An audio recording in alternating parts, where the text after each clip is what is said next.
தமிழ்நாட்டுல என்ன நடக்குது? இப்ப எங்க பார்த்தாலும் அந்த எம்புலன்ஸ் சவுண்டும் அந்த தமிழக வெற்றி கழகத்தின் தேர்தல் பரப்புரை சம்பந்தமான அந்த வீடியோ மட்டும்தான் சோசியல் மீடியா எல்லா இடமும் போய்கிட்டு இருக்குது. இப்ப இந்திய தமிழகத்தை பொறுத்த மட்டும் கொள்கை ரீதியான அரசியலையும் தாண்டி யதார்த்த அரசியலுக்கு மக்கள் இறங்கிட்டாங்க.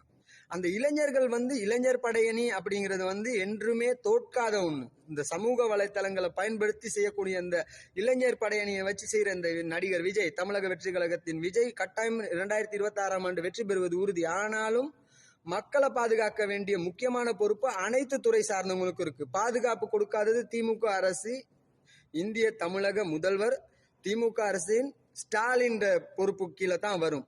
போலீஸ் பாதுகாப்பு கொடுக்காது, இடம் கொடுக்காததெல்லாம் அவங்க பிரச்சனையில தான் வரும். எல்லா இடத்துலயும் பிரச்சனையை கொடுத்து மக்களை கொண்டு குவிக்கிறதுக்கான காரணம் என்ன? உங்களோட அரசியல் கட்சிகள் உங்களது தேவையை பூர்த்தி செய்து கொள்வதற்காக மக்களை பகடிக்காக ஆக்குறதா? நான் இலங்கையிலிருந்து பிரேம் பேசுறேன். இந்த வீடியோ இந்திய மக்கள் பார்ப்பாங்களா இருந்தா இந்த வீடியோவை எடுத்து சேவ் பண்ணி நீங்க உங்களோட ஐடியிலையும் போடலாம். கட்டாயம் இது மக்களை கொள்ளாதீங்க. மக்கள் பாவம், அது உயிர்கள் தானே. அவங்களுக்கு ஒரு குடும்பங்கள் இருக்கும். ரசிகர்கள் பட்டாளம் வந்திருக்கலாம், கட்சி சார்ந்தவங்க வந்திருக்கலாம், ஏனைய கட்சி சார்ந்தவங்க பிரச்சனையை குழப்புறதுக்காக வந்திருக்கலாம்.